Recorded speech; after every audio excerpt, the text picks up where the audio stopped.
Assalamu alaikum. I'm Ifti Qureshi. You may call me Ifti. Welcome to another episode of Deen Seekers that you can follow on YouTube and Spotify. No matter what you're doing, time of the day, you can pause it, come back to it. These discussions are going to be around our needs as Muslims, needs in the community, needs as family members, as brothers, as sisters, etc., etc. So this episode we're going to start off with is to do with the Masjid and our personal needs, the place of worship where we come, pray, do dhikr, meet brothers, attend classes, come for solitude, come for comfort, and where we may come at a time of difficulties to reach out to the Imam or like-minded people to advise us, help us, guide us with the mercy of Allah subhanahu wa ta'ala.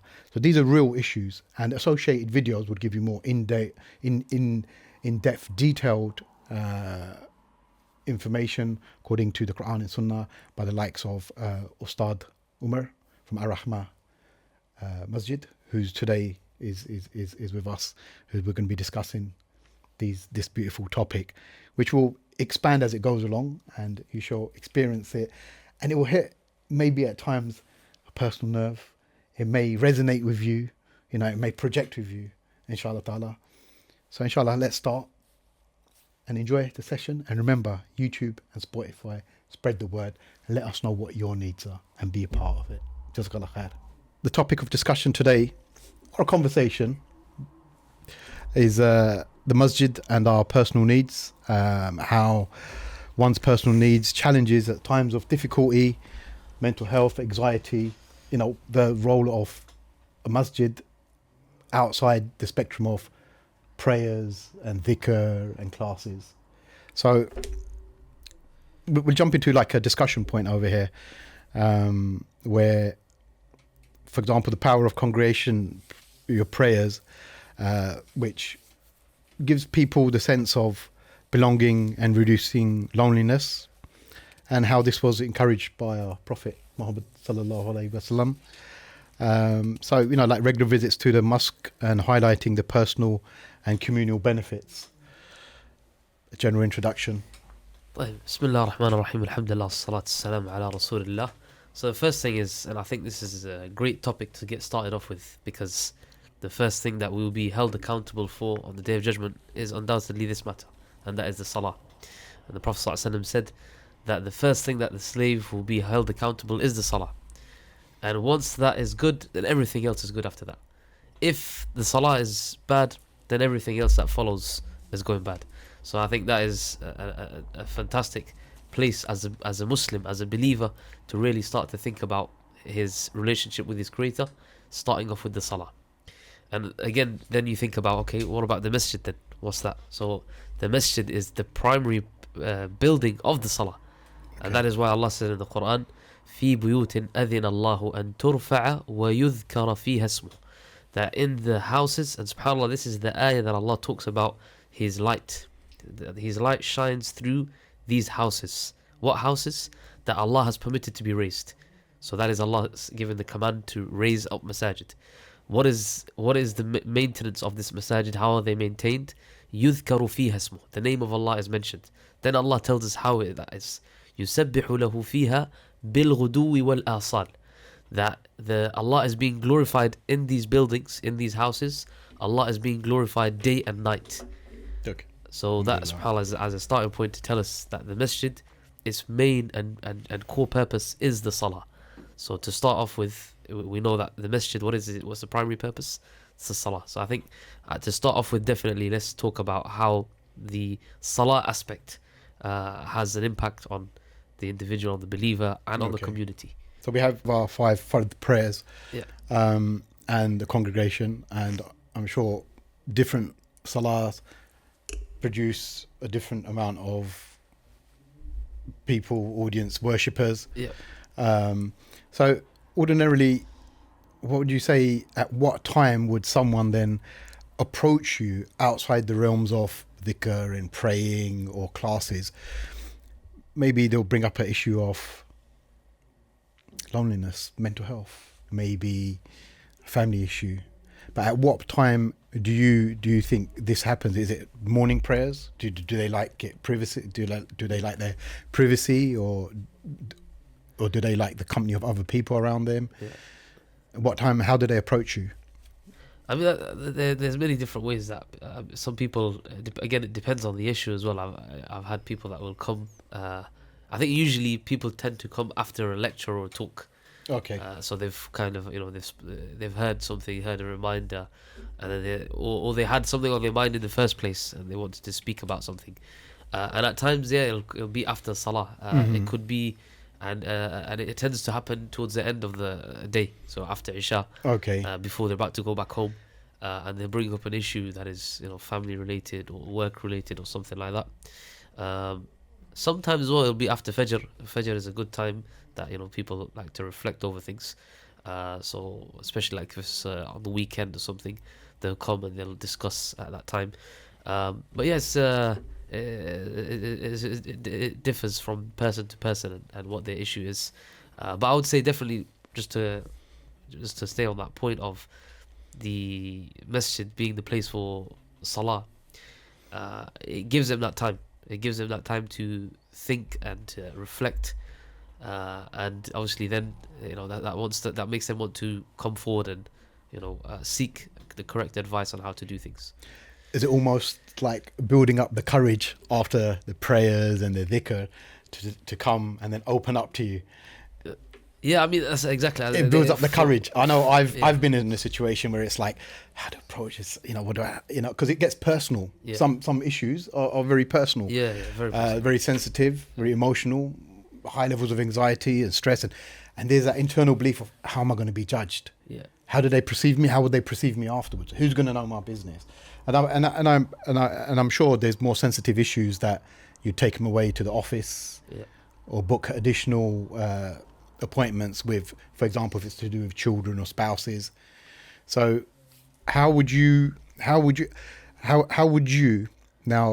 tell the viewers, like, if you're in that situation feeling anxious or you've got a matter to discuss, how would you advise them of when to approach you, how to approach you, and is there any issues in approaching you? Yeah, that's a very important question actually, and I want to let's like unpack this. I mean, first of all, like you said, I think coming to the salah, and this is, with that hadith that I just mentioned about the first thing you'll be held up to account is salah. So salah brings about accountability. So you feel accountable. So, and then they'll hear a reminder talking about, and the Prophet ﷺ, he always told us, ittaqullah, it was always fear Allah. So that reminder kind of gets in the heart. Maybe it's something when they prayed salah and they felt, maybe they were feeling a bit, like I said, it's a very personal question. It's going to be a bit difficult to bring it up with the Imam or with anybody, regardless. But then that feeling of accountability is like, I better get this, looked into. I better ask someone, who has knowledge or who can deal with this, give me the advice, Islamic advice. So yeah, definitely that helps them. Obviously, that accountability, I would say, is what brings them there in the first place. And then obviously, in terms of like the issue that they're actually dealing with, whether it be, for example, a family-related issue or something to do with their social life or their work life. I mean, yeah, they'll come at certain times, and I think I want to say here, speaking as an imam, which I'm sure other imams will relate to. Subhanallah, people sometimes look at you like I can go to him at any time, and it's something that's a responsibility upon us that we maintain that, because as an imam you're trying to follow the way of the Prophet ﷺ, and the Prophet ﷺ was approachable, even though he was the most important person at that time. Everybody wants a bit of his time. Yeah, everybody felt, subhanallah, like they were the most important person to the Messenger of Allah sallallahu alaihi wasallam. Of course. So as an imam, you have to give people that time. There's times where I've got so much going on. Somebody will come to you, and he say, I can't turn this person away. I've got to give him that time, because you sometimes, subhanallah, then after that conversation, you'll literally say, Alhamdulillah, I listened to him, because he could have been doing something that was detrimental to his iman, to his life. And you could give him some advice or something to help him in the right direction. So definitely, I would say, if a person does have a problem, doesn't have an issue, then they should bring it forward to the Imam. And the Imam, on the other hand, as well, should be somebody that is like Rasulullah sallallahu alaihi wasallam, somebody who's approachable, somebody who can ease the burden from the person who's trying to, approach him with the issue. Alhamdulillah, that sounds fair. I mean, so the Imam's role extends beyond the religious duties of leading prayers, giving talks. I would say would you say you almost are a role of, or at the least, shoulder to cry on? Would that be correct? Or ear to, ear to voice your concerns? Yeah. Are we talking about, what are we exactly talking about in terms of what is your role apart from the Imam then? Are you an advisor? Are you somewhere like an agni aunt? Yeah. Definitely. I mean, as an Imam, you have to make sure you're ready for all things. Some people think that the Imam, you just lead the Salah. I mean, obviously that you have to be there for the Salah, and that is the thing that you should never belittle as well. By the way, the Salah should be your biggest priority, because people then will see you as well as the Imam. If you're not giving the priority to Salah, then they say, oh, the Imam's not giving the priority. So being there for the Salah and leading the people, showing them how they should have Salah in their lives, that plays a big role. Then, of course, on top of that, educating the community. That's whether it be through weekly lectures or lessons, ensuring that the Masjid is fulfilling its role in educating the community. That's another important thing.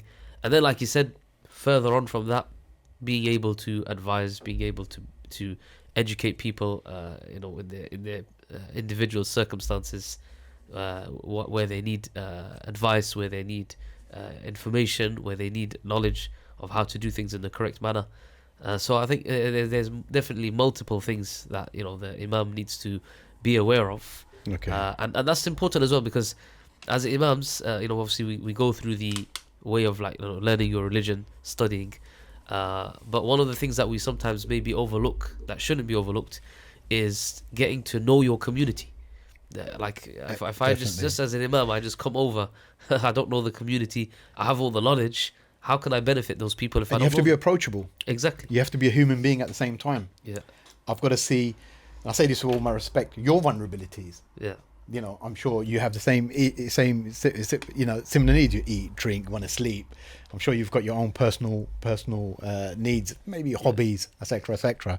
So do you make, is it a natural process for you to be who you are, or do you have to sometimes change your character as and when needed, like authority when you're teaching classes, or if someone's misbehaving, or you notice? How about if someone doesn't approach you, but you notice someone who's not quite right? Maybe he's feeling down. Yeah. Looks like he's got the burdens of the world upon his shoulders.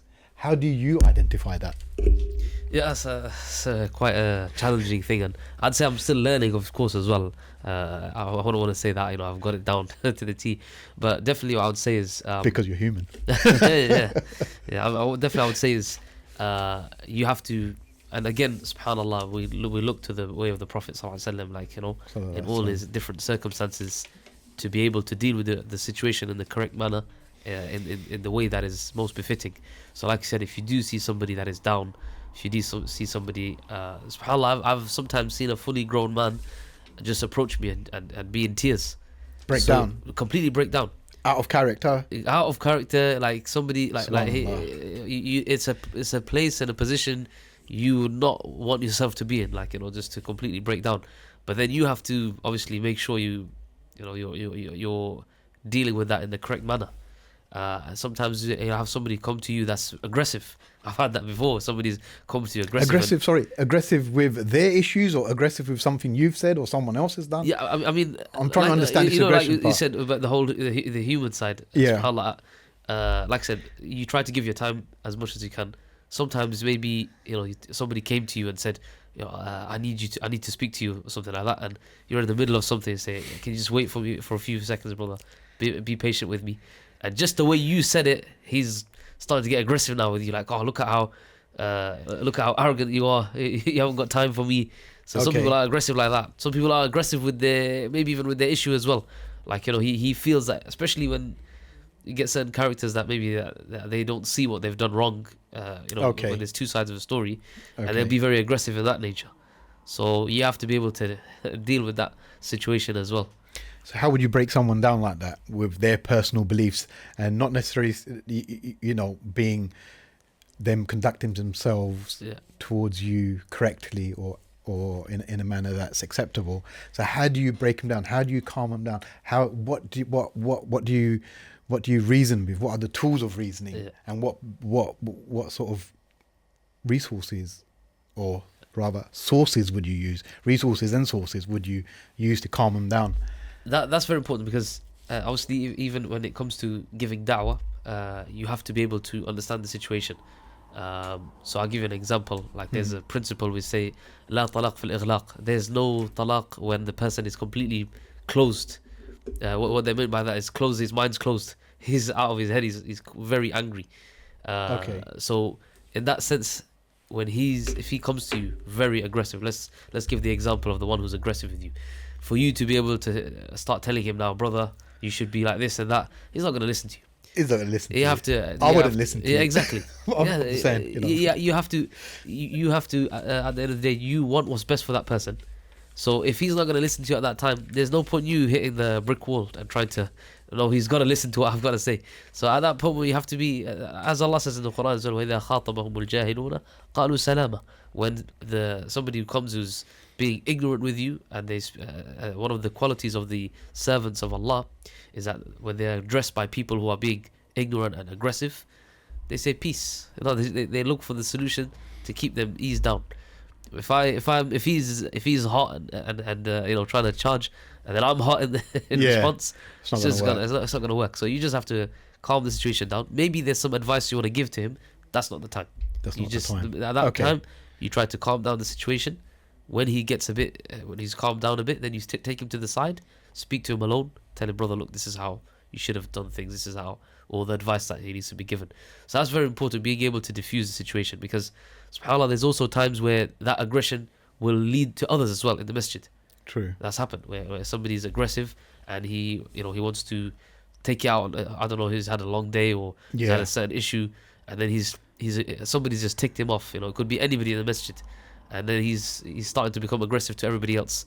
So you've got to be able to deal with him in a manner that diffuses the situation, and get as we say, try to lessen the evil of that spreading, because he could go and maybe get physical, or he could start abusing people verbally and things like that. So I believe situation.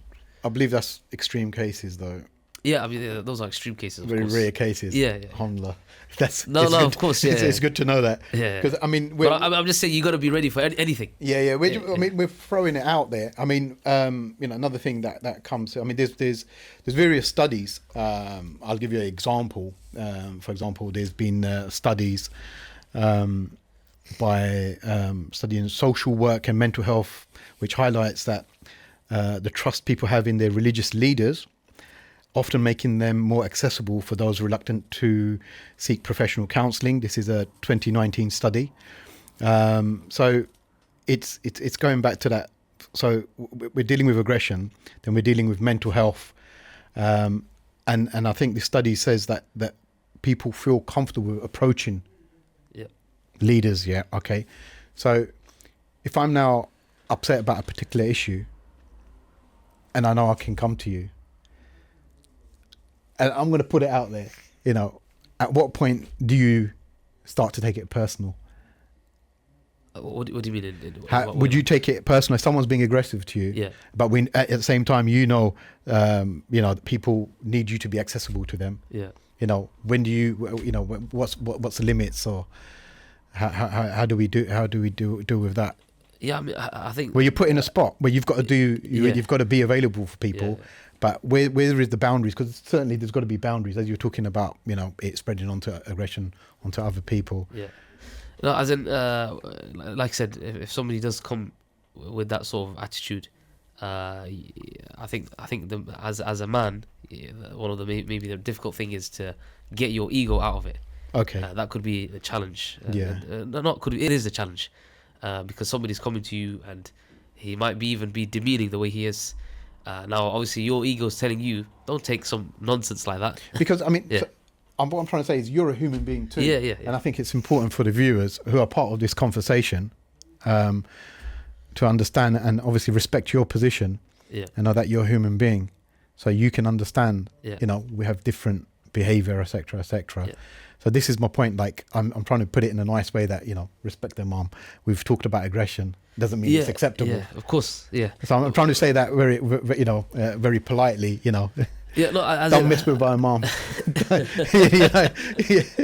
Yeah. We need him. You know, No, you no, need him. So That's yeah. true. Definitely. I mean, and I'm not saying this because I'm an imam or anything like that, but the imam has his place in Islam. Of course, He has his definitely. status that should be Yes. respected, and the people should give him that respect because of what he's doing. The Prophet ﷺ said, especially when it comes to salah, إنما جعل الإمام ليؤتم به. The imam was placed to be followed. Yeah. So when it comes to addressing the imam or speaking to the imam, he should be given that level of respect. Okay. Not because he's necessarily better than you or something like that, but just because of what he's doing and what his role is. So people bearing that in mind is very important, obviously. But obviously at the same time, the imam is somebody that needs to he needs to lead by example as well. That's very important. You can't be an imam and not lead by example. So if somebody's coming to me in an aggressive manner, and my ego is telling me you be aggressive, no, who does he think he is? I could possibly go down that line, or I could choose to be to show people how you should be patient. That doesn't mean that I'm being weak or something like that. No, I hold my ground. I stand my ground. I'm not going to allow myself to be, for example, abused or something like that. Of course not. But at the same time, I'm going to deal with the situation in a very relaxed and calm manner. If we're both aggressive, then we're not going anywhere. Yes, of course. They've got their rights. Yeah. You've got your rights, and you've actually the responsibilities on you. I assume there's a lot of pressure on you at times, Yeah. where you have to stay calm and collective. Now, I mean, it's moving. I mean, like we're kind of like just speaking around the same area. It's like that. You have to be mindful. Yeah. And emotionally resilient. 100%. Yeah, of course. So if collectively people have the same mindset that we have to be mindful, Yeah. and respect, emotionally be respectful too. So what, like calming, like you calming people down? What would be your strategy for you, maybe calming people down or reducing their negative emotions? Yeah, I mean, that's a good question. Again, it depends on, because most of the times that person. Yeah. Most of the times it's somebody that regularly comes to the salah, and you have to be able to deal with him in a way that what you know about him. It's kind of Okay. individual basis. You have to kind of look at, okay, I know this brother. I know he's, for example, somebody who gets angered quite often. Okay. So I have to, deal with him in a certain manner. Maybe it's a brother that doesn't usually get aggressive, and now he's a bit angered, and so I need to. There's something that's up with him. Yeah. So the last thing that I'd say I'd do is to deal with it in the public. Yeah. First thing I want to do is I want to take him. I say, Okay. brother, come, let's sit down. That's Let's talk. nice. Take him That's on the good. side. Get him to sit down. Maybe get him some water. Just get him to cool down a bit. And tell him, okay, what's up, brother? Everything okay? Is there anything you want to talk about? And trying to be as calm and collective as you can. Not like, not match his energy sort of thing. So that will, and that tends to, calm him down a little bit more. But if I was just like call him out in front of everyone, Yeah. that's just gonna obviously cause him to be more. I mean, I see this. I mean, it requires a certain level of patience and a skill set yeah, of course. Yeah. and vocabulary. And actually, on that point, sorry, the Prophet ﷺ said, "Man tasabbara sabbarahu Allah," and I always mention this to, the brothers in the Masjid. The Prophet ﷺ said, whoever takes on patience, Yeah. Allah will make him patient. What does that mean? Don't expect when you are faced with a circumstance. Let's say, for example, you've got anger management issues, for example. and then you acknowledge this. You know that you've got anger management issues, and then don't expect now that Allah will give me the patience. The hadith here is to say, if you, when those opportunities arise, you practice and try to implement the patience, then Allah will give it to you. Does that understand? So Okay, people let those opportunities go to waste. So you've been presented, you know that you've got an anger issue. It's come to you. Okay, I know I've got this issue. Let me try to resolve it with what the Sharia told me to do. You know, for example, I'm standing up. Let me sit down. Let me say, "A'udhu billahi minash shaitanir rajim." Let me change my position. Let me change my place. Let me make wudu. All these different things. If you're not doing those when those opportunities are presented, then don't say, "Oh, why am I not getting patient? Why am I unable to overcome this?" It's because you're not taking advantage of those opportunities, and I think that's very important to be able to anything that you're going, whether you're a person who's highly emotional, whether you're a person who gets very angry, when those opportunities arise, you need to be able to practice those techniques or whatever it is, and then Allah will give you the ability to overcome that slowly, inshallah. Beautifully put. So yeah, I mean, it's more than just Imam. You've taken on many roles now. We've established that. Subhanallah. I mean, the community. So now that we've kind of discussed, like it's the role of the mosque, where apart from praying and dhikr, it's your role as a leader, as someone they can talk to, a counsellor, and then at times where people seek advice and come for emotional support. At what times, or can you give examples without going into any like specific details about anyone, where you may feel, for example, mental health or a serious issue? At what point do you then, or how do you recommend someone gets additional support? Yeah, I think this is very important. And how do you distinguish that it's time they got maybe specific medical or legal advice? So basically to be able to signpost, isn't it? I think that's what you have to do. I think this is important for the imams also. We're talking about the imam not just having the knowledge of Islam, but having the knowledge of the community and being aware. And this is very important because there are people that would have serious mental health issues, and you will just get it down to like, why is he like this for? We're not understanding. So I think it's very important to be aware, for an imam to have basic understanding of kind of like seeing the signs. Okay, this guy is clearly, he's got some issues. And then, I mean, that's the good thing about the community. You have like a hub. You've got different types of people, and more than likely you'll have people that will know what to do in those situations.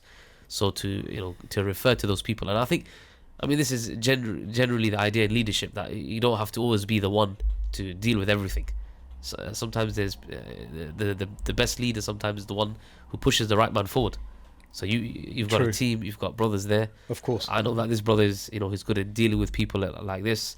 This guy's got, like, I don't know, a problem of to go a bit off track, but he's got like a drug problem or something. I know this brother, he had the same issue. Rather than me speaking to him and I don't understand his realm, that brother's been there, he knows that, so I'll push him forward. I don't necessarily have to always be the one to like feel like I have to say. So I think that's very important. And also, like what you said, recognizing it and being able to realize when the time is. I think from like an Islamic perspective, if what he is doing is causing harm to the masjid or the people in the masjid, it is your obligation on the imam that he brings a stop to it, either by getting the relevant people involved, or even if it comes to it, authorities, if need be. If it's causing harm to the masjid or the people in the masjid, of course, it's very important that obviously it's dealt with immediately, because so you're bound by Islamic duty, of course, to voice that, to protect the community, protect yourself, and him, and the individual themselves. Himself. Of course, I think that's a very brave and bold move. I mean, the Prophet ﷺ, he said, "Help your brother whether he is the oppressor or the oppressed." So the companion said, "We know how to help the oppressed, but how can we help the oppressor?" He said, "Help him by preventing him from his oppression." So subhanallah, he might be, somebody who has those mental health issues, is coming into the masjid, and he's causing harm to others. It's your obligation as an imam to ensure that harm is brought to an end. Because at the end of the day, like you said, people that come to the masjid, Yes. they want to have that time where they build on their iman and focus on their on their Islam. And then there's somebody there that's causing harm there. You're putting them off, and sometimes they could be made upset or just put off altogether coming to the masjid. So the imam has to be able to find balance. Yeah, he has to be able to deal with that. It's a very good point. I myself, from personal experience, I have a son who's on the spectrum of autism. He's an adult now. One of the places, the main place, he gets comfort and a sense of belonging, because there's a level of social anxiety and social communication. Very intelligent, Allahumma barik. Very intelligent, mashallah. Mashallah. But the place where he finds solace and comfort and a spiritual belonging is the masjid. Over the years, he's built up relationship with some fantastic brothers. Believe it or not, he's in London. Yeah. And he keeps tabs on the brothers in Leeds. He's met them once, twice, and that's it. He'll be speaking to them, he'll be chatting to them. Yeah. I'm unaware, and they'll be like, "Oh, we were discussing so and so with son, and we had a conversation with your son, etc." So, as a father, it's a safe place for him because it's like-minded people, God-fearing people. Ultimately, we're all working from the same foundation, alhamdulillah. And so it's very important because it's leaps and bounds.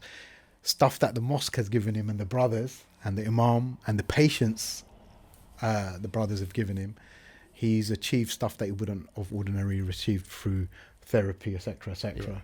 And I'm sure he's going to be watching this, and this is not criticism, this is love and praise for you, son. So, it's something I've experienced this, with my whole being, the support he's got from the brothers. And some of the brothers are aware how to deal with the brother, but without going out and getting qualifications, is because everyone's following the same remit, the Quran and Sunnah, Qala Allah, Qala Rasul, and it's very easy then to communicate. Sometimes people who are anxious, who are feeling down, can't see beyond the horizon, can't see the horizon, can't see past their noses. We've all been there as human beings. The thing is, when you're working off the same template, the Quran and Sunnah, Qala Allah, Qala Rasul, and we then have the rights over each other. When we have that understanding, it's very easy to then break down and differentiate a conversation and levels of anxiety. That's my personal experience. Going back to the point you mentioned earlier, pointing people to the right people, wherever they're medical professions, within the community. I'm not talking about external, whether there's brothers who can assist you in careers, assist you with raising children. This is something, once again, I'm talking from experience, that where I've had great challenges and difficulties, where not only the Imam, the brothers around have picked up, what's going on here. And different brothers have come forward with solutions pertaining to their skill set, which is quite wonderful, which is something that it truly, I think, changed my whole perception of the community hub, about going there, praying, dhikr, etc., etc. It was more than that. I realized it was a place of comfort and emotional comfort. And these brothers, it was just greetings, how you doing? But once you get involved with them, this brotherhood or this friendship is strengthened for life beyond. So these brothers have helped my children, they've helped me, and the people who've come forward with certain skill sets. So and it's, for me, it's very important for the people to realize that it's one of the best places of networking. Deen and dunya. Because it goes hand in hand. Correct me if I'm wrong here. No, 100%. And it's underestimated. And I'm not making this about myself. I'm saying to people, you can find some really beautiful people, intellectual, intelligent, and humble people who can make a difference to your life, the life of your families, the life of your children. And we need this, especially in this day and age. There's a lot of challenges. As a father, I I can say it, going through the court systems, for 2 years, I can tell you that it was the best place, and it totally changed how things worked out for me, alhamdulillah. Let me just add on to that, subhanAllah, and extend as to what you found and what your son found as well. May Allah preserve him. Ameen. Is, and I can say this now, you will not find it anywhere else except totally for the agree. houses of Allah. I totally accept it, because it was almost a miracle. I apologize for cutting you off. It was almost, as a father, experienced a miracle. He'll have his days, he'll have his off days, but ultimately he's at the mosque most of the time. He kept all the fast, kept extra fast, to the point he was ill. He ended up in hospital. It's because he wanted to. It was that drive. Now, you could just sit with him all day long and say, do this, do this. If it doesn't make sense to him, he won't do it. But when it makes sense to him, and this is the Deen, it made sense to him. Yeah. Subhanallah. It's a miracle. Yeah. And that, we can't downplay here something that's crucial. Of course, him coming and meeting those brothers that helped him and things. Where did that come from? It didn't start off by they went to play snooker together, for example, or they went to the shisha bar together, got to get to know each other. The way they got to know each other was by standing shoulder to shoulder, ankle to ankle in that masjid. And that is what, subhanAllah, the Prophet ﷺ said when one of the things he would say was straight in the rows, that get closer to your brother. Get closer to your brother. He would tell the Sahaba. And he said that join so that Allah will join your hearts. Literally. Truly. That you standing in salah, we don't think about it. We don't. When we hear it on this research said this, then we're like, wow. And then we realize the Prophet ﷺ told us this, that this link that you have, this unexplainable, this bond that you have. And subhanAllah, when you hear these personal things, it's amazing, because everybody has these personal ways where they can relate to. And that is because the reality is that salah in congregation, when they're standing shoulder to shoulder with their brother, irrespective of what color he is, irrespective of where he's come, his background. Yes. But subhanAllah, they get along because Allah has put that between them. And look at this. I want to share with you an amazing ayah. Allah said to the Prophet ﷺ, لو أنفقت ما في الأرض جميعا ما ألفت بين قلوبهم. That Allah is the one who brings the hearts together. And he said to the Messenger of Allah ﷺ, who's the best of all mankind, who's the most sincere, who's the one who, if he could do if there was anything that couldn't be done, and it could only be done by one person, it would be done by him. Yet Allah says to him that had you spent, Muhammad ﷺ, had you spent all the money in the world, you would not be able to bring their hearts together. وَلَكِنْ اللَّهَ أَلَّفَ بَيْنَهُمْ. But it is Allah who brought their hearts together. SubhanAllah, that shows you that when true brotherhood and that true unity comes between the believers, that's something from Allah. And that is, you're not going to find that brotherhood. And the brothers, the listeners that are speaking about that are listening, they will know. Those that attend the masajid, they'll have their personal experiences too. They will have their personal experiences. And those that don't know, it's because you haven't gone yourself and put yourself in this masjid, in the house of Allah, and stood shoulder to shoulder, ankle to ankle with your brothers. And that, I think, is something that is unique, and something that you will not know until you experience it. The core fundamentals are the same. The beliefs, worshipping Allah, and the love for Rasul Sallallahu Alaihi Wasallam and all the other prophets. So it doesn't matter background, age, ethnicity.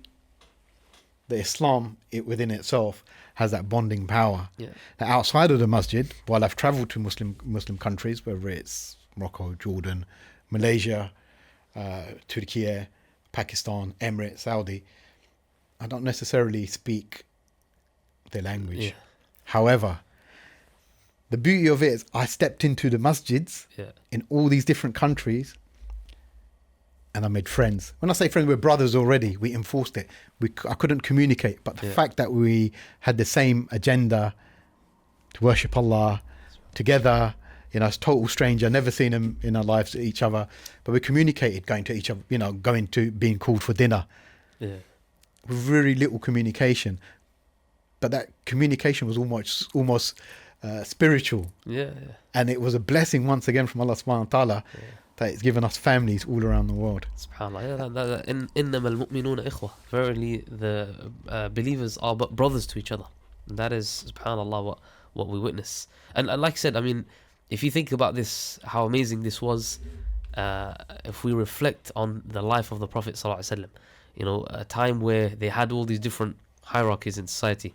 You had the slave, you had the one who was an ex-slave, then you had the one who was, you know, like had a certain tribe, then the one who had an even better tribe. And then the Prophet ﷺ is getting them, and he's getting them to stand in saf.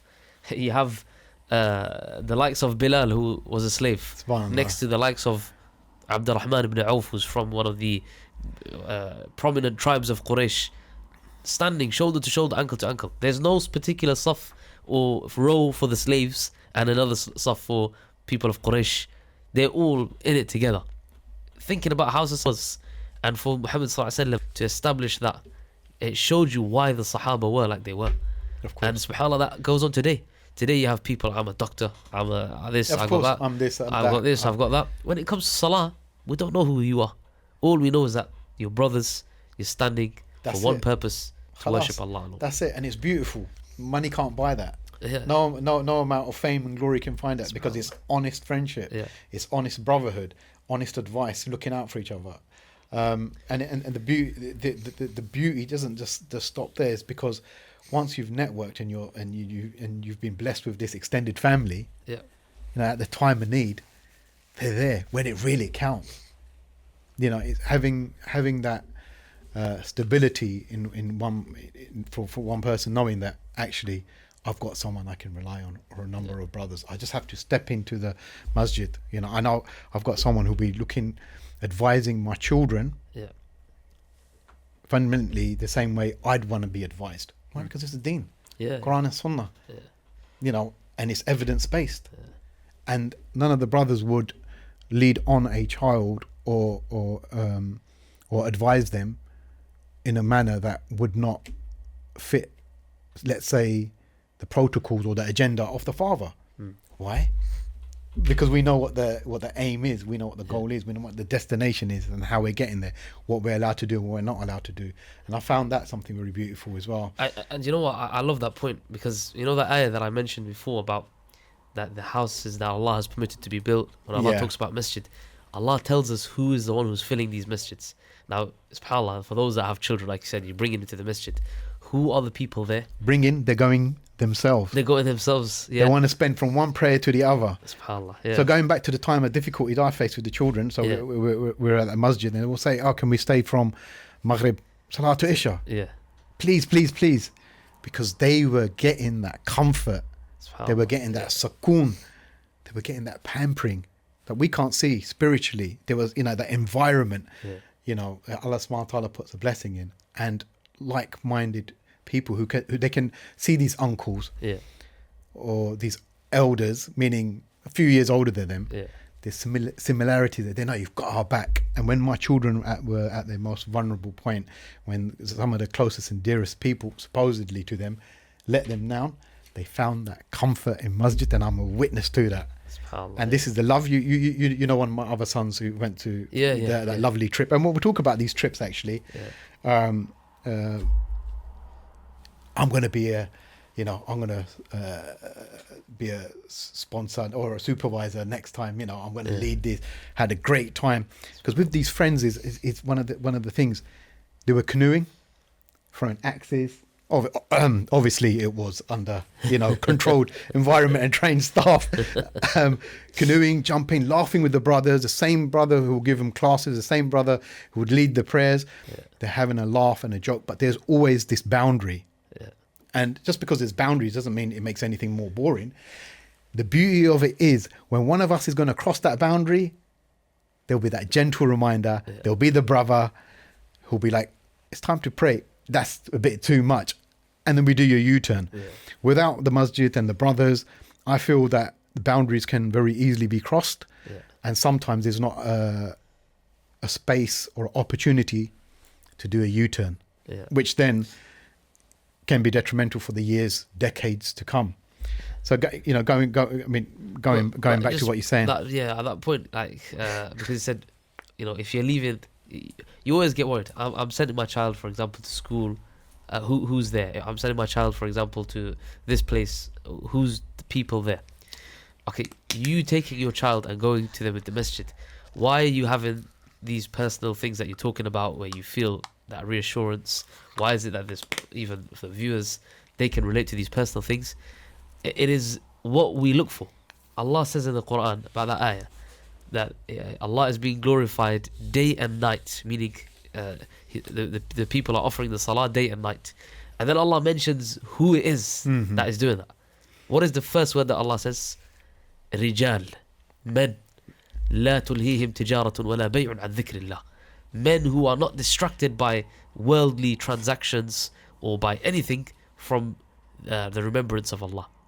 Those are if that is the people who are occupying these houses of Allah, these masajid, then you have, obviously, when you bring in your children to the masjid and you see them being reassured, or you see them finding these relationships, undoubtedly is because you've got real men. You know, we talk today, especially real now, men. Friends for life. Yeah, it's friends all about, for life. As a father, I can tell you, friends for life. These are the bros, man. You know, you'll be praying for each other. And that's exactly praying what with each other. What Allah said about them. That they are the rijal, la tulhi. They don't get distracted by no amount of wealth or anything like that is going to distract them from their purpose to worship Allah. So subhanallah, you know, like if that's the type of the people that are in the masjid, and who's telling you this? So not me and you. Allah is telling you. Your creator. Who Allah subhanahu wa ta'ala knows you. Yeah. The best. He created you. So subhanallah, it's wonderful. It's beautiful. I find great comfort in that. You know, when for example my children lean towards mosques and their friends in the mosque, they'll have a kick-about, they'll have a football, they'll talk about homework. But then when it's time to pray, they'll pray shoulder to shoulder, ankle to ankle. It's beautiful. It's a beautiful process that nothing money can buy, fame and glory. You've got rights over each other. Yeah. And I say this to my son. I said, you know, the Muslim who's passed away, and you didn't even know him. Correct me if I'm wrong. He's passed away. He's still got rights over you. Yeah. Attend his funeral, and if he's someone unknown, to wash him, bury him, shroud, etc., etc., etc. That's the beauty of it. Someone you don't know his name, he doesn't know you, didn't know you, but the fact that you're Muslim brothers in the Deen, you've got that right. Now, correct me if I'm wrong. I mean, this is my version. That is one of the rights that's mentioned. It's beautiful to pray upon him. Yeah, subhanallah. We will go to a janaza. You know, okay, or the janaza being at the masjid. Yes. You don't know who that brother is. You don't know his history or anything like that. But subhanallah, you feel obliged that, you know, this is my brother. I'm going to make dua for him. I'm going to pray for him. SubhanAllah, that is the beauty. And, you know, not even as extreme as death and things like that, you just entering into the masjid and you hear Assalamu alaikum. You know, that in itself tells you about our deen. You know, SubhanAllah, you go on the street and you will hear all types of things. You go into school, you'll hear all types of things. Of course. The minute you walk into the masjid, the first thing you're going to hear, Assalamu alaikum. You're right upon you now to reply to that salam. You can't use any words. Like, you could have, like, let's say, you know, Allah keep us as good brothers, but I could get in and say, you know, I got something to pick with you. I come in the masjid, and the first thing you say, I come in, I say Assalamu alaikum, or let's say you come in, you say Assalamu alaikum. I've got something to pick with you. I've got my right now. He's got the right now upon me. I've got to give that salam back. Yeah, we do. Wa alaikum assalam. I've just replied back to that salam. Subhanallah. That's why Rasulullah said, Afshu salama baynakum. Spread the peace between you. Because subhanallah, that salam, we just look at it as like, oh, it's just something that we do. But just that salam in itself, it creates that bond and that brotherhood. Manners and etiquette. It's that even if you've got a bit of beef, you know, we've got to start with the salam. You got to start with peace, giving peace to each other. So there's no room for that. It's very interesting. I mean, I'm going to give another example which kind of relates to it. That studies that have suggested that regular spiritual practice and communal worship can reduce anxiety and depression. For example, a 2018 study published in the Journal of Religion and Health found that frequent mosque attendance was associated with better mental health outcomes among Muslims, and there's other various studies as well that would which encourage, you know, whether it's wherever these studies are from.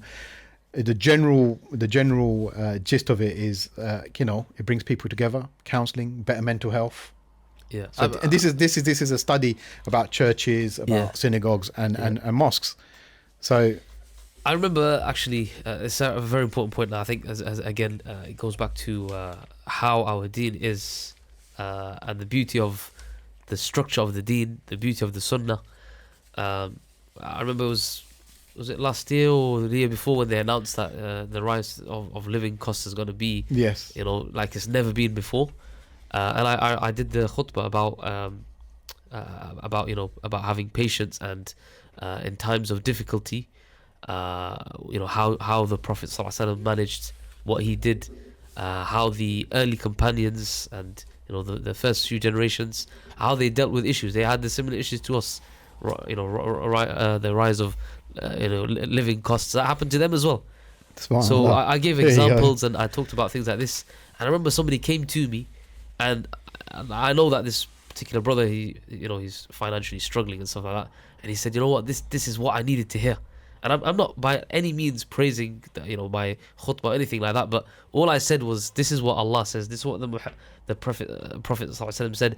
This is what the Sahaba did. This is what the early companions did. And that just hit with him. I was like, this is what I got.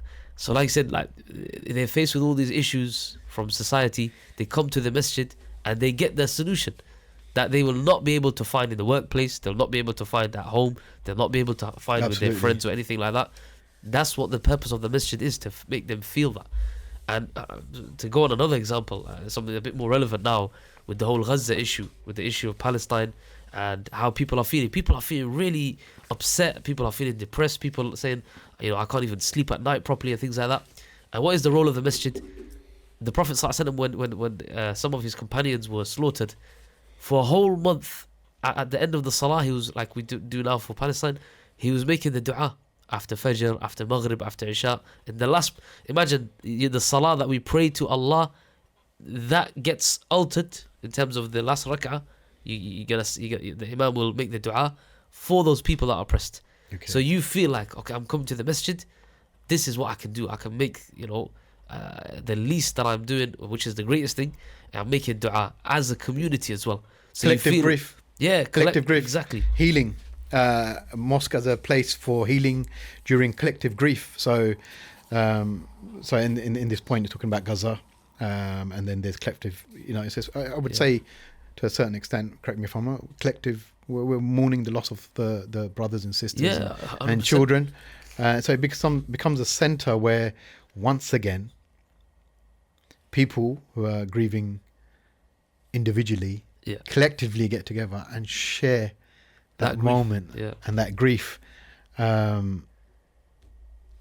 think, and it gives a feeling as well of that extends that brotherhood, because it's like, I'm feeling this, my brother's feeling this as well. We're feeling this, subhanallah. So it's we're amazing. Sharing those emotions, that grief, that sadness, and we're feeling each other's pain, and we're feeling once again the pain of those people we've never met.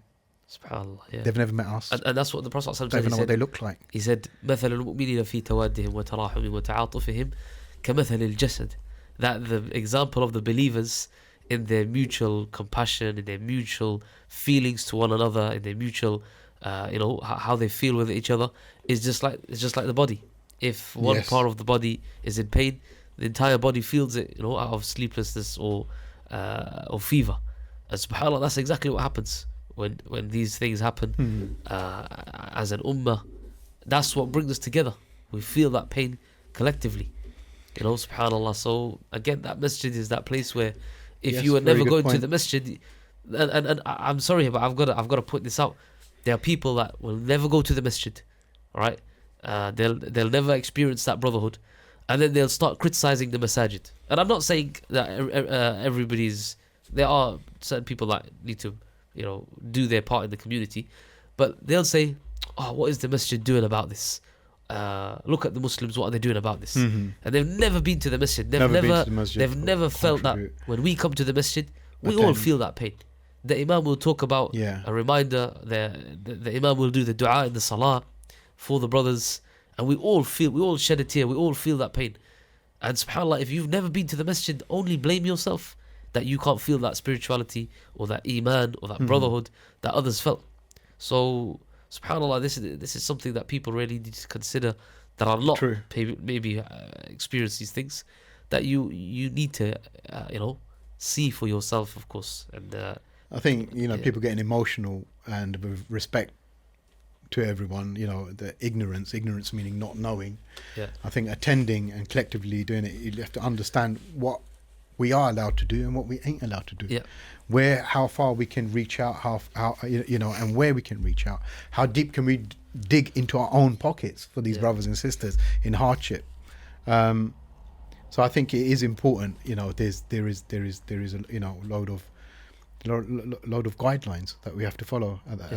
As Muslims, and understand how people get emotional. But attend regularly, visit. Yeah. Build friendship. I know. Mashallah, Allah Mubarak, the cameraman or the organizer. I'll have to plug you in. I know his father originally, and now, alhamdulillah, we're within a few conversations, we're all tight. We're having lovely conversations. I'm quoting, Irfan to my children. I'm saying, you've got to be a part of it. Yeah. Look at him. He's doing something that you want to do. Yeah. And you know what? Don't talk to me about it. Reach out to this brother. Yeah. Reach out to Ustadh Umar. I've said, I said to my son who went on trial, what did Ustadh Umar, think about it? Oh yeah, it was cool. And you want to hear that? A figure of authority, and I'll say that respectfully to you, a figure of authority, that's cool. It's like, yes, mate. That's what I want to hear. Takes the burden off raising children. So once again, it's like, Irfan, how did I meet him? Through his brother. How did I meet?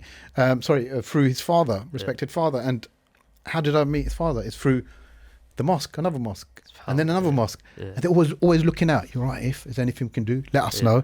Passing. I'm a single parent. With children full time, so I have to be mum and dad. And these comments, like, we're looking out for you. You need anything? Wait. Let us know, and we know it's coming from a good place. We know it's not for something in return. Yeah. Emotional support, financial, physical support, manly support. As grown men, we have our challenges, we have our dark sides, we have these moments. So I think the mosque introduces these people into your life with the mercy of Allah and the permission of Allah subhanahu wa ta'ala. And this is something that I ponder over and, talk to people about it, the best people I've met in the mosque. Yeah. Not just in the UK. But it goes back to that ayah where the masjid is filled with these men. It's filled with men who are not distracted by the world. And subhanAllah, look what Allah continues to say, يَخَافُونَ يَوْمَ يَتَقَلَّبُ فِيهِ الْقُلُوبُ وَالْأَبْصَارِ. That these men, they fear. What's men fear? Yes, they fear. What do they fear? They fear a day in which their eyes and their hearts will tremble. Meaning that they feel that we got to be accountable. So when you're around brothers that are accountable before Allah, forget about anything else. They are believers in Allah. They're accountable. Those are the brothers that are going to put you in the right direction. Those are the brothers that you want to be around. Those are the brothers that you want your children to be around. Absolutely, because they'll advise accordingly. Yeah. Nothing that I would turn around and say, well, I didn't agree with that, because there's no politics or culture. It's Deen. Yeah. And we're all for substantiated, proven Deen. Qala Allah, Qala Rasul. Yeah. It's not like, just because my grandfather or my father followed this, that, the other. Yeah. So we can give other people permission, and discuss these points with our children. And we'll go back just to conclude the part of how mosques in history have been a source of comfort during times of social distress, such as war, economic hardship, etc., etc. And it's true to the point. I've witnessed this myself. Yeah. I've witnessed this myself, and it is a mosque is a place for healing and collective grief, as you were saying, making collective and making dua for Gaza, etc., etc. And there's other, Sudan, and there's other hardships people face, wherever challenges. It's not just one community. Wherever it is, of course. So it's a great comfort to know that our children, who are now going to become the future, who will, Allah knows best, burying us, to do it according to the Quran and Sunnah. Where did they learn that from? The mosque, the brothers. They want a network about a certain career, whether it's media, photography, filming, or doctors or opticians. We have, and once we have business, we have computer scientists, we have people in the medical field in the masjid. And you know what? That's amazing. That leads on to actually a very important point. I mean, like you said, if let's say for example your son was interested in video editing, and shout out to Irfan. I mean, look, you could leave potentially. You could take your son to, I don't know, a place where there's all people who do video editing and things like that, and you don't know what kind of things they could tell him. They could be involved in what they're doing, bro. Yeah. I'm telling you, mate. Or they could go to the masjid where you got somebody that prays the salah, that fears Allah, as Allah said in the Quran Himself, that they fear that day. That's the type, and he's like, Allah called him a man.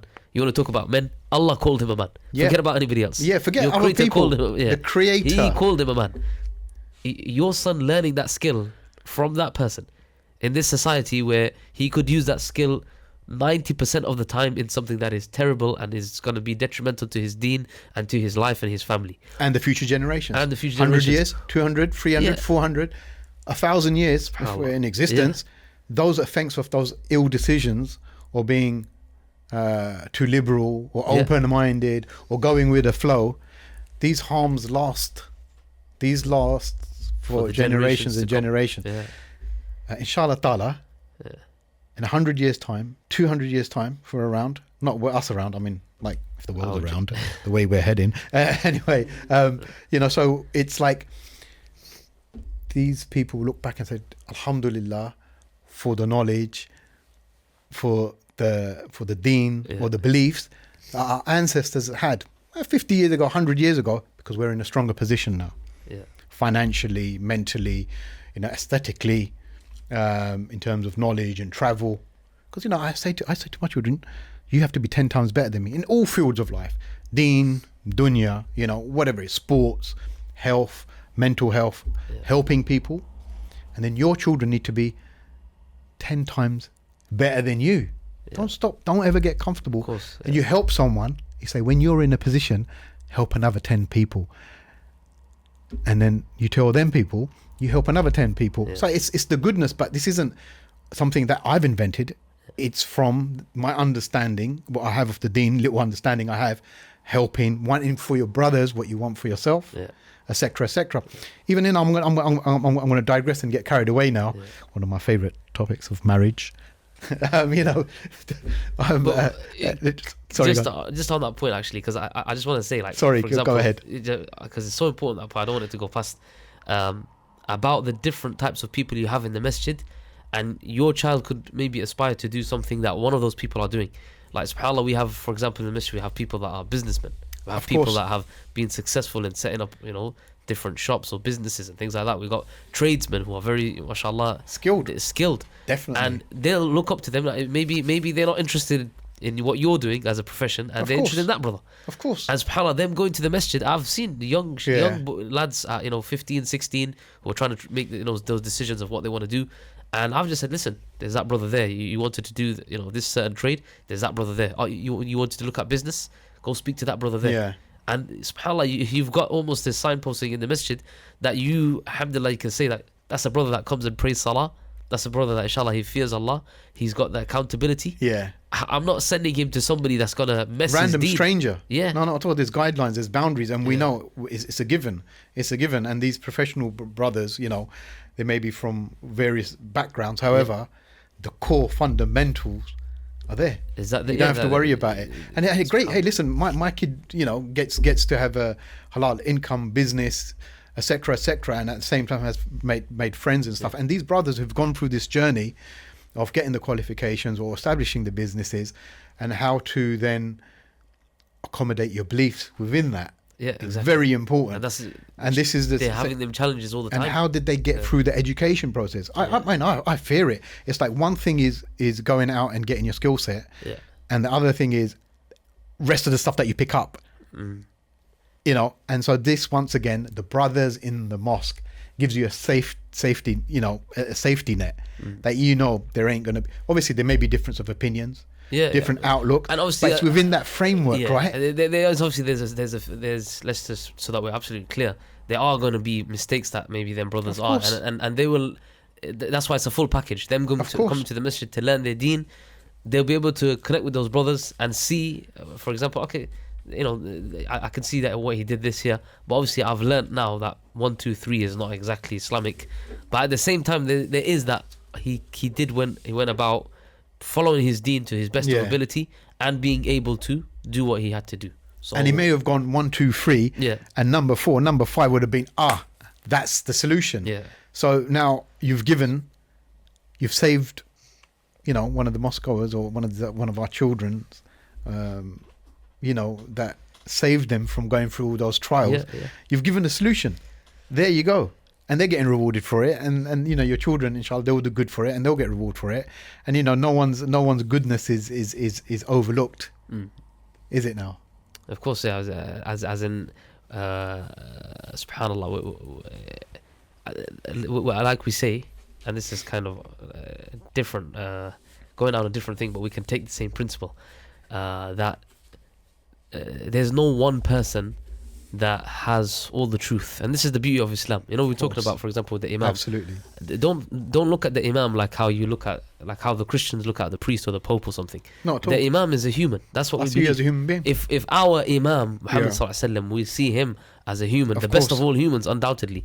But at the end of the day, we see him as a human, and we look. Then the Imam is even more, and that's why Imam Malik said everybody's statement is either taken or rejected, apart from the Messenger of Allah sallallahu alaihi wasallam. As this is the same thing when they meet different people in society. If we give them that mindset that, listen, you see people in the Muslim community, especially that you meet them at the Masjid, that they're doing all these good things, that's good. That's a good thing to go and find out from. But that doesn't mean that you take on everything that person does. No, of course, and that is the beauty of Islam. We're born to make mistakes. We're created as such, and there's no perfection. But if we can learn from other people's mistakes, and obviously we're going to make our own set of mistakes, and we continue to do so. I know I will. I know I do. I know my weak points that I'm not going to start disclosing them. So it's one of those things, but it saves a load of unnecessary waffle that someone else has gone through, because you're working on the same. You have a level of trust and respect for a person that you would take on his advice and look at his history and see, and they'll openly discuss it. Say, bro, don't move that. This has got pitfalls. This is a quicker way. There's a better way. And then moving on to it, and as I was saying, then when you're in the mosque and you've got the regulars and the people who are doing something. So there's brothers. I used to go and I used to see, right, who's there at Fajr? Who was going to the mosque? Oh, he's a professional too. Oh, wow. Oh, he's plays sports as well, with the team. But who's he playing sports with? Oh, the same brothers from the mosque. Yeah. Oh, he's got similar careers to the same brothers at the mosque. Then I'm thinking, all right, they do martial arts as well, trained under trained conditions, professional training with the same brother. It's like, damn, I want my kid to be hanging around with these. Yeah. And I've met these guys outside, and I said, and my son's like, oh, can I play, my younger son, can I play with his brothers? I'm like, yeah, absolutely, because I know the level of boundary and responsibilities and the pride of taking that responsibility and guiding the young man is priceless, bro. It's absolutely priceless. And then I'll look at these guys and I think, would I let these guys, and plug my daughters in here as well, respectfully, but four daughters along by. So it's like, would I consider these guys to be the husbands of my daughters? Would I? Of course I would, mate. They're ticking all the boxes, and you know what? They're mates to me as well. Yeah. They're bros and they're mates, and there's rights. It's none of this uncle, hello uncle, and put on this false act. No, mate. Kick about a football, have a laugh, talk about issues and stuff, and then they grow into men, and you're having these conversations with them. So it's a peace of mind for beyond your needs for them, and but these brothers are clever, these good brothers, they're very selective as well. So I say to my daughters, put something on the table. Maybe this is another topic for another day, close to my heart. Definitely, inshallah, it's something that I'm single brother as well. No, so it's something important. So when you start actually thinking now, I'm thinking on a personal level, the benefits are great. The amount of brothers that have helped me, the friendships that come out, the amount of times I've gone out, enjoyed myself and chilled out, and this brother sorted me out of a car. This brother said, hey, don't worry about that. I've got a quicker way. And it's like, what? I save money and get, there's this whole load of brothers in the trade that are helping you continuously, and then you can say, do you know anyone who sells cars? Yeah, I've got a brother I can vouch for. Yeah. A brother, how long do you know? It doesn't matter how long I've known him for, I can vouch for him, And that's the confidence we need as men or as sisters case, recommending people. Yeah. Without, you're not going to get ripped off. You're not going to get done over. Yeah. At the same time, we're not ones to become victims, because when it's needed, we'll show our strength positively, within boundaries, with love and respect. And once again, what does this come down to?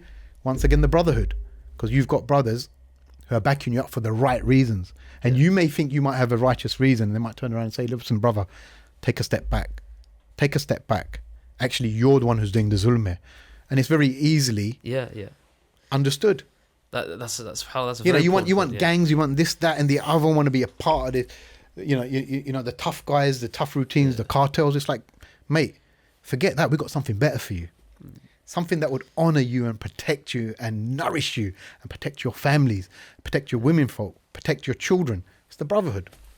Yeah, no, 100%. Like you said there, so an important thing is that, subhanallah, you reminded me of the ayah. Allah says, وَالْمُؤْمِنُونَ وَالْمُؤْمِنَاتِ بَعْضُهُمْ أَوْلِيَاءُ بَعْض. The believing men and the believing women, they are guardians to one another. Then Allah says straight after that, يَأْمُرُونَ بِالْمَعْرُوفِ وَيَنْهَوْنَ عَنِ الْمُنْكَرِ. That they call each other towards good and they forbid each other from evil. And subhanAllah, that is the quality of the believer. That me and you, we're good friends. You say, you know what, I've got this problem, I did this, that, this person did this. But me, I'm not here just to, kind of be your echo chamber where whatever you say, I'm going to repeat. My wingman, my right man, egg me on. Yeah, the reason why I've got that love for you is because we're... The reason got my back, brother. You got my back. It's like, no, we've got your back on everything righteous and fruitful and fair. Because if I'm truly the brick to you as well, I would say, listen, fear Allah. There's this issue. Did you not realize that Allah told you this? Did you not realize that Islam tells us this? And that's gonna make you think, hold on. He's got a point here, maybe I've been doing something wrong here, I was thinking of everything's like this. Oh, hold on, he's actually told me something that I wasn't aware of. SubhanAllah, that's the beauty of the brotherhood. Of course, it is the way of the Muslims. And I find it where I've been pulled up myself. And I was like, oh, thanks for the reminder. I mean, in this situation, and they'll produce the proof to you, or give you a quote of the ayah or a hadith and historic examples. And the beauty of the Deen, once again, within the brothers I've met in the mosque, we're talking about the mosque, these friendships, this brotherhood, inshallah, beyond this world. Yeah, of course. Inshallah ta'ala. Inshallah. Allah says, الأخلاء يومئذ بعضهم لبعض عدو إلا المتقين. Allah says, on Yawm al-Qiyamah, this is amazing. On Yawm al-Qiyamah, all them best buddies, they are going to be enemies to one another, except for those who were friends for the sake of Allah, those who had taqwa. So subhanallah, friends, beyond 100%. Those brothers, may Allah unite us all in Jannah. But imagine, you're going to be with them for eternity, inshallah. Subhanallah, that's amazing. That thought of it. The thought of it, hooking up with my homeboys, my brothers, all young, no illness, no sadness, nothing. SubhanAllah. It's a beautiful thought. Whereas those people who are part of the gangs and all this, they're going to be hating it and attacking each other on Yawm al-Qiyamah. They're going to say, you're the one that brought me down to this. So subhanallah, that is amazing, that true friendship. Of course. It actually, and I don't want to even call it friendship, it's brotherhood. Let's call it what it is. It's a brotherhood. That brotherhood, it lasts on until Yawm al-Qiyamah. That tells you how amazing it is. The brotherhood, and then within the brotherhood, there's different titles and realms and different roles we play. Now, the brothers would say, you were wrong. It won't be like, what are you talking about, man? You're a waste man. Wait, no. Very eloquently and politely. And the thing is, not a lot has to be said, because we're looking out for each other. And they'll take you out on the side as well. They're not going to out you in front of everyone. Look at this waste. Look at this crazy guy. Look at this fool. Like, it's not going to happen. Put you down because, I've got my ego to stroke and all that. So, and the beautiful thing is, it's very easy to come out on top of that. And you may think, what do you mean? Someone's just corrected you. How are you going to come out on top? I tell you, personal experience. It's like, oh, you know what? I erred. I was wrong. Thanks for your advice, Akh. I apologize. I'll fix it. How would you like me to fix it? I was wrong, what was I thinking? But Jazakallah khair, man. I was wrong. To stand and say, I was wrong. I'll correct myself. I know better. What you got against me? Come on the street, what you got? Yeah. You know, because in the street we're like, oh no, if I say it's just a sign of weakness. No, it's a sign of strength. They've acknowledged that you were wrong, or an error, or you made an error, or you're about to make an error. Yeah. And that's the beautiful thing about it, because you're working off the same morals and principles and ethics from the Deen. SubhanAllah, you know, he reminded me of an incident with the Sahaba. There was a companion, Abu Dharr al-Ghifari, and obviously Bilal. We know Bilal ibn Rabah, who's a black Abyssinian slave, and then he was freed. And they got into a dispute, just as brothers get into disputes. And Abu Dharr al-Ghifari actually called him, "You son of a black woman." That's what it's very, like, you know, a difficult thing to say. And Rasulullah sallallahu alaihi wasallam, Bilal radiallahu anhu, he went and he complained to Rasulullah sallallahu alaihi wasallam. Rasul sallallahu alaihi wasallam, he disciplined Abu Dharr. Abu Dharr felt like, what have I done? Like, you know, and he went to find Bilal, placed his face on the ground near the foot of Bilal to show him that what I did was wrong, and I'm not moving forward until you forgive me. That's how, look at that brotherhood. That shows you that, you know, there's no like ego, like you said, like, you know, oh, you did wrong and you just keep going down and following that path. No, I did something wrong. You've actually strengthened the bond. Yeah, subhanallah. What can you... Could you imagine how Abu Dharr and Bilal would have been after that? Of course. SubhanAllah. It's beautiful. Now, you know, I'm blessed with my Allah Mubarak, Allah bless them, my blood brothers, you know, and Hamla, who are very good brothers, advise. You know, you think that you can't get better than that. Yeah. But I wouldn't say better, but I'd say I find equals in people that are not blood, but they're brothers. Yeah, they're rights. It's just like, you know, I mean that's the beauty. It's like Allah's blessed you with a wealth that can't be attained. Yeah. It can't be attained any other. You can't buy it with money. You can do whatever you want. Those rights, and it's free, monetary. It's absolutely free. How are you going to knock that? How are you going to beat that? You know, we'll not only we'll do funerals for people we've never seen or heard, you know, thousands of miles away, you know, we'll unite and protect each other as well. Yeah. See to each other's needs. And subhanAllah, you know, it's always important as believers that we forget about our own personal perceptions. And if we want to see something, we always take it back to how Allah perceives something. Forget about how I look at something. How does Allah perceive something? And this is amazing, actually. There's a hadith where the Prophet ﷺ said that in the previous nation, you know, where people were actually approached by angels and things like that, there's a narration where the Prophet ﷺ said there's a man that left his hometown and he went to visit another brother from a complete different country. And he goes there, and Allah sends down an angel in the form of a man to come and ask this man, why has he left?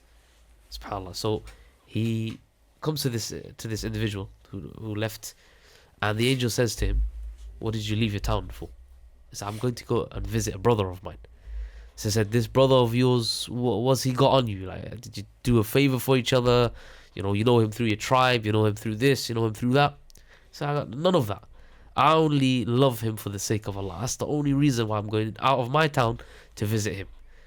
And then that angel said, I've been sent by Allah to let you know that Allah loves you because you love this person for the sake of Allah. Imagine that. Allah loves you because you love that brother for the sake of Allah. So subhanAllah, that shows you that true love that we have with the believers. Yeah. Allah loves us for that. So forget about anything else. The fact that Allah loves me for loving my brother for the purpose of Iman, that's amazing. Look, Allah will say on Yawm al-Qiyamah, Allah will come and say, أَيْنَ الْمُتَحَابُّونَ بِجَلَالِي. Imagine where everybody's scurrying around, people are scared and frightened, people that used to be the gang members together, they're cursing each other, they're making dua against each other, saying, what have you taken me to, and all this. And whilst this is happening, Allah comes and says, أَيْنَ الْمُتَحَابُّونَ بِجَلَالِي. Where are those who loved each other for my sake? الْيَوْمَ أُظِلُّهُمْ فِي ظِلِّي يَوْمَ لَا ظِلَّ إِلَّا ظِلِّي. Today I'm going to shade them who loved each other for my sake. I'm going to shade them under the shade where there was a day where there's no shade except for my shade. Look at that, subhanAllah. Out of all the people that Allah could have chosen, He chose those who love each other for the sake of Allah.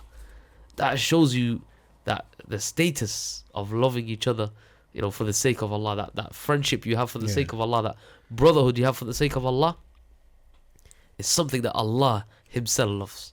So, you know, subhanAllah, you know, it tells you your own blessings creator. and the unities for our own purpose. Yeah. You know, it's wonderful. You can't, you know, no gang rules can match it. You know, all that honor, this, that, the other, or cultural, or as they say, tribal stuff. You can't match it.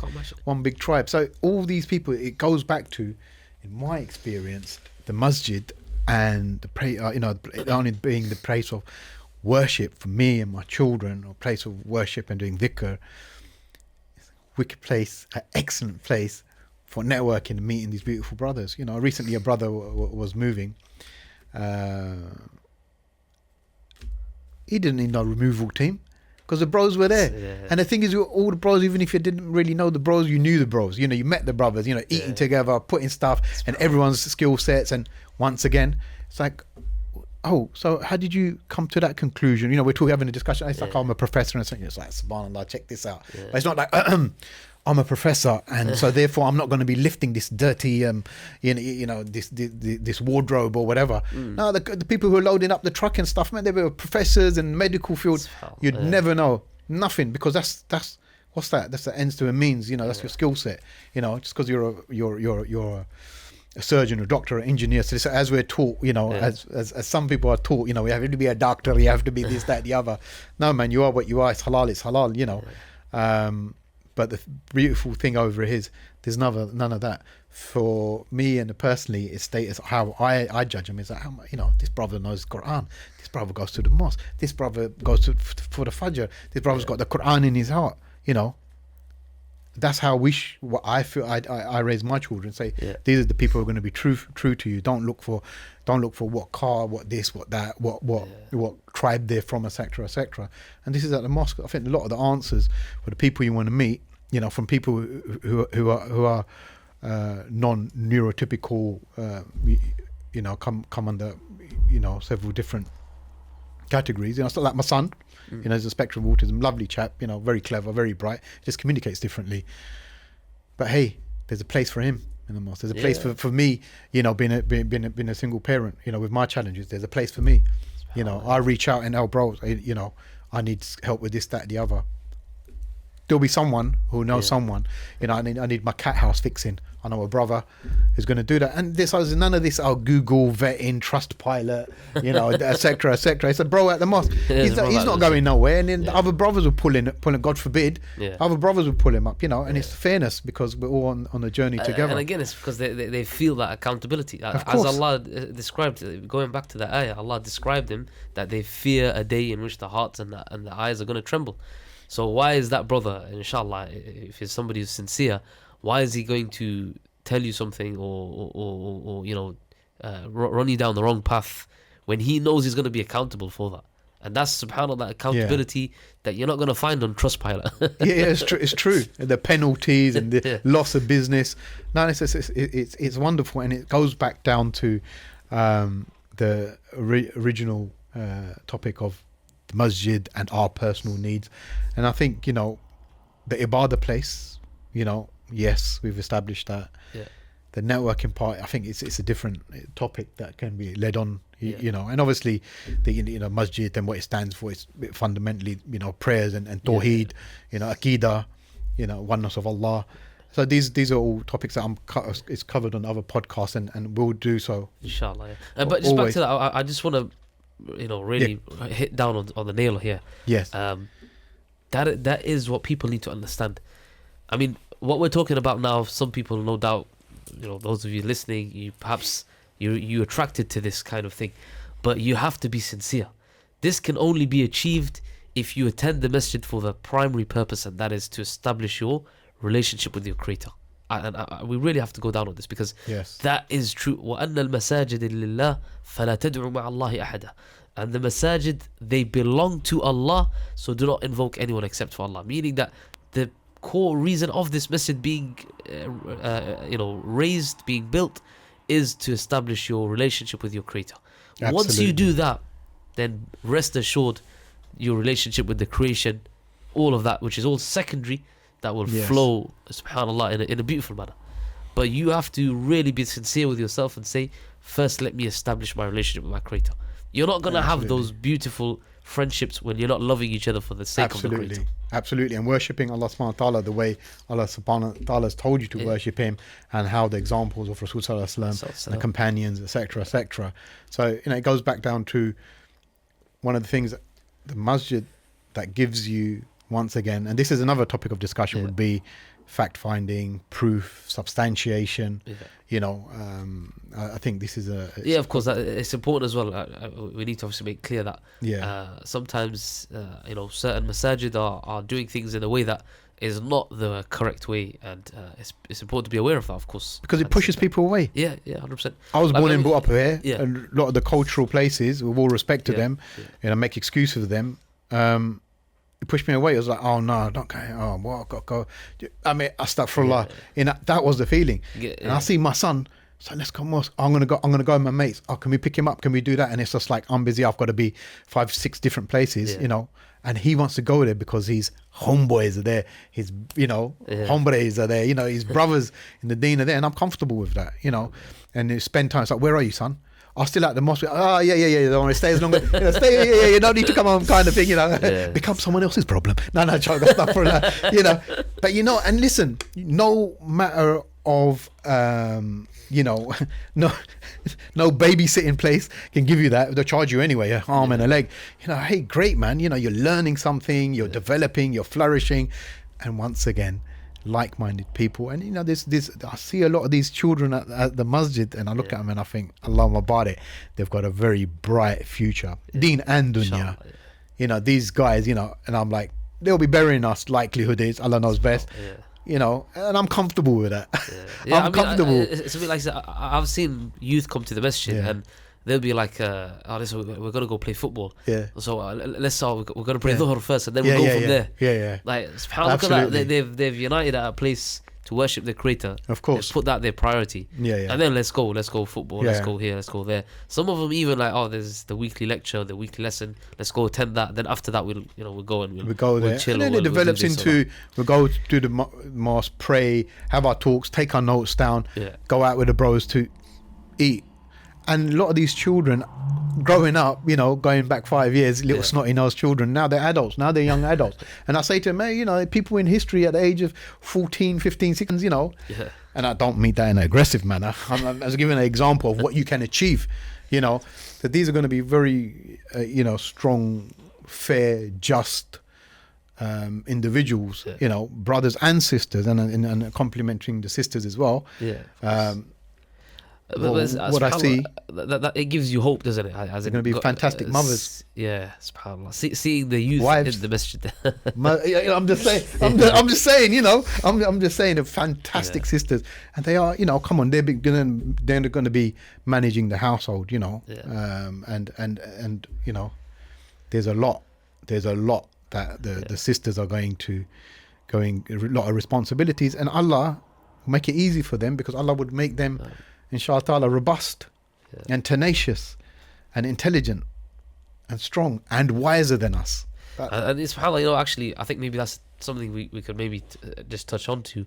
We're talking a lot about our young lads, the boys. They've got the examples that they can see in the masjid.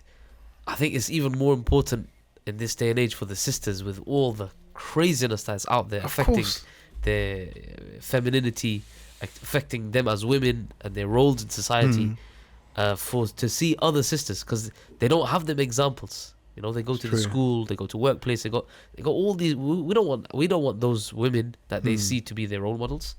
So at the same time, I think it's very important that they have that place in the masjid. And Rasulullah sallallahu alaihi wasallam said, "La tamna'u ima Allah min al-masajid." That don't forbid the women folk from the masjid, from attending the masjid. Why? Because undoubtedly, we the best place for the woman to pray her salah is at home. This is the Islamic perspective. But also the Prophet ﷺ mentioned this because there's many benefits that they have when they come. Just as we as men, we need that time to reflect. We need that, think about that bonding as well. Yes. That relationship where we can meet good brothers, they also need that as well, and it's I important totally that agree the with you. masjid Absolutely. facilitates that, because unfortunately, let's Absolutely. be honest, there are some masajid, unfortunately, that will not facilitate for this. Yeah, no, I've experienced it in the past. It's like, oh, what? No, no, no, no, and no women. It's like, bloody hell, I don't want to bring a leper in, mate.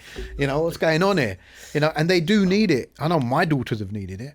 I know they still need it. And they, once again, network, come out with good advice, a place to chill out, relax. Why can't you chill out and relax at a mosque, mate? Yeah. Why can't you? Of course you can.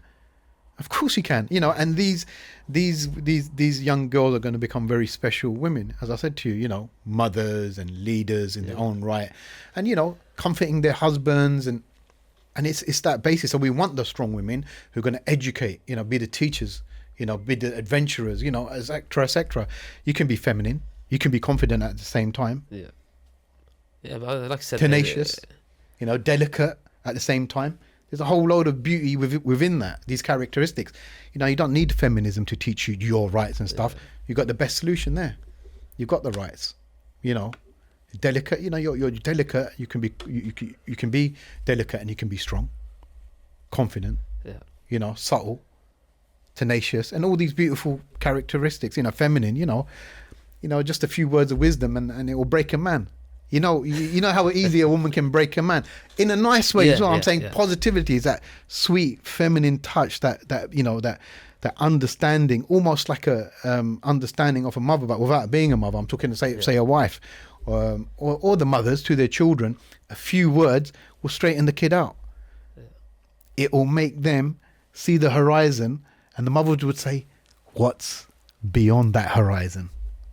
But the mother would say, "Now you've climbed the top of the mountain, what next?"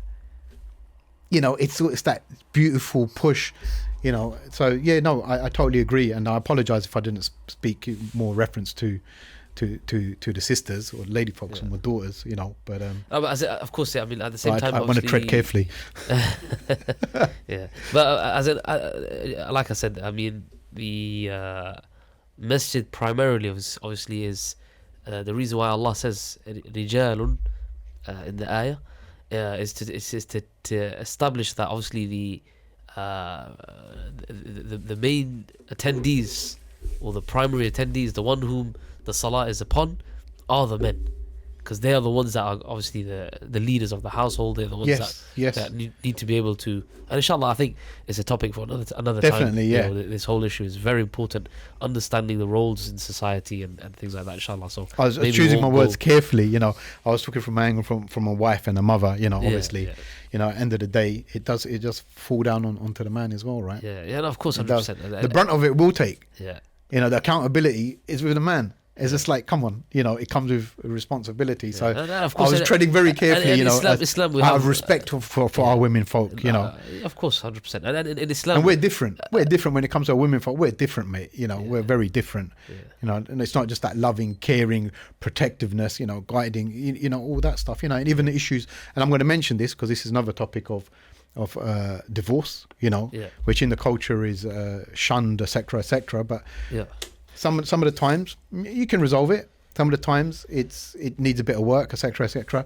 But there's people I've experienced who are in despair. Women folk who are in despair because one mosque wants this much money. One mosque doesn't want to acknowledge anything. One mosque is waiting for the legal side of stuff. And it's like, yes, it all ties in. But what about when a woman's been sitting there for 2-3 years? No mention, not for example, doesn't know where the husband is, or etc. What do they do in society apart from pointing fingers? So we need to move that aside as well. That's another topic as well we really want to cover, you know. Yeah, inshallah, definitely something that to look into. This. So I'm thinking about the sisters as well. I am thinking about sisters. So I apologise. This is an issue in the community, and definitely it requires a podcast by itself, you know, to deal definitely, with. Definitely, because there's a lot of people, you know, who are in despair. And like I said, you know, we talked about obviously what kind of issues do you come across in the masjid.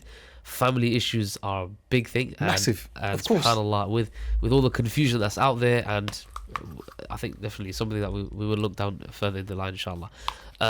But going back to you know, with the masajid and things, the role of the masjid, I think another important thing is the masjid's role in helping people really take pride in their identity.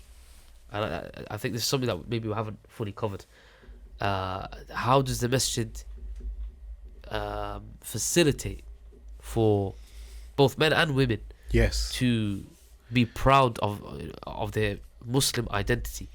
Because I mean, you'll come across these people in your workplace, in your school, that are shy Muslims. Let's say, like, you know, they can't time for salah. Or, you know, I can't be praying salah, or I can't wear hijab here because, you know, people will look at me like this, or, you know, I don't want to grow my beard in my workplace because of this, or Of course. so the masjid has a very important role here in helping them to feel like, you know what, there's other people that are going through those challenges, but look at how they are. Yeah. And like the Prophet ﷺ said, that the believers are like bricks to one another in how they strengthen each other.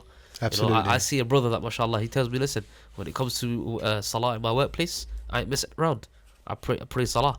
I met some and subhanAllah, where was this? At the masjid, talking about their different experiences at the workplace. Where do you hear this? At the masjid. At the masjid. That, listen, brother, before I started my job, I said to them, listen, I need a place to pray. And somebody else that is usually shy with salah, he hears that, he gets strengthened by that. Of course. It's an example. It's like another brother, a human being, a brother, someone we've got a common, you know, in a common commonality. We've got, you know, we share same views and beliefs, and there you go, instantly. You know, I mean, I could go into how the brothers have helped me over the years. You know, it's actually it's undescribable where this support came from. Yeah. Well, it's from Allah. SubhanAllah, yeah. It's from Allah subhanahu wa ta'ala. Those days at the mosque, contemplating, you know, having tears in your eyes, don't know which way your life's going, which way, you know, your cases are going to go, in my personal situation, and it all falls together. And Allah subhanahu wa ta'ala wants this brother who used to just say salams and how you're doing, to the guys there, watching your back, giving you help, giving you assistance that you would have never thought of in a million years. The most unexpected people came and helped and assisted and advised, and it was good, and it worked in my favor, worked in my children's favor. What was important, you know, worked in our favor, and it's from the masjid. I kid you not. I was going mad, mate. I mean, I pray 5 times a day, you know. I do my best to learn, you know, Tawheed and Aqidah, etc., tracks, I give charity, the usual stuff. Yeah. But I was going mad. You know, it's about losing something that's most precious to you. So, you know, it was at the mosque, and I kid you not, Allah subhanahu wa ta'ala, from mosque to mosque, he introduced brothers to me with his mercy. Yeah. That, you know, I couldn't have done it, you know, first and foremost without the mercy of Allah and the generosity of Allah. And Allah subhanahu wa ta'ala, that risk he gave me was these brothers. It's part of the risk was these brothers. Yeah. And the support from my children, the most dearest thing, you know. So so I mean, this topic could go on. I think Jazakallah khairan, and I would like to say, until the next one, this is getting juicy, because there's a load of ideas that just came in, and just to make it very clear, I'm not like Ustadh, I'm not Imam, you know. All the goodness, if there was any goodness, it was from Allah subhanahu wa ta'ala. Rest of anything errors or anything I oversaid was from myself and shaitan. Is that correct to say that? Yeah, of course. You know, so we all make mistakes, of course, and I'm try not our best. You know, I haven't been to, you know, a certain university qualification. He's the brother. He's the man for that. You know, so the errors. This is something where we're warming up and having real discussions. And I would say to the audience that you are part of this conversation as well. We want to hear your views, your suggestions, and what challenges you have, because we may pick you as individuals and mention your name, and if we can, probably get you up here as well and have conversations with you, your needs. I'm a father, I've got my needs. Well, my daughters and sons and my friends, they've got needs as well. We want to hear it from you. What do you expect from us? You've probably heard a lot from what we expect from our children. What do our friends expect from us? Hey, it's open, you know. What do the sisters want? What do the sisters want to see? What do they expect from the brothers? What do they expect, you know, from their parents? Yeah. You know, how much leave? What are their difficulties? We don't know. So these discussions, this is just the beginning. We're just laying the seed now. It's your job and our job collectively to soil, water, give it the sunshine, and let's get these discussions going. Let's filter and put aside the non-substantiated stuff, and inshallah, substantiate or in principled stuff, which is got dalil. Yet let's work forward and help each other. Be untouchable, mate. No one's going to mess with us from corners of the world. We need to know. And once again, and this is my little two bit, Tawheed as well. I think Tawheed and Aqidah, how to worship Allah and how we're praying and how we're conducting ourselves. It's all from I think Allah. the most important thing here, is obviously the purpose of this as well is to get you to think about your knowledge of Islam and how the importance of that. Yes. Knowing your Deen. A person knowing his Deen and a person not knowing his Deen is not the same. Totally different. Are they the same? The one who knows and the one who doesn't know? They're Not at the all. same. I'll say something, he'll say something, you'll say something, she'll say something, Yeah. they'll say something. Who's right, who's wrong? Come back to Allah and His Messenger, what they said. no one else knows you better than your creator, right? And I've learned this the hard way. I've gone off on this theory, this philosophy, this psychology. I've studied psychology and counselling. Then I stopped halfway because I thought, hold on 1 minute, because this part ain't adding up. But this is, neurolinguistics. It's like, sounds like, where did you get this information from? Islam? So yes, you can mix all the goodness that you can get from other people, but fundamentally we know where we're coming from when we're approaching. So what's important is we need to have your views and discussion points. I'm not leading this, the brother's not leading, we're all having a collective global discussion here. Jazakallah khairan. Jazakallah khair.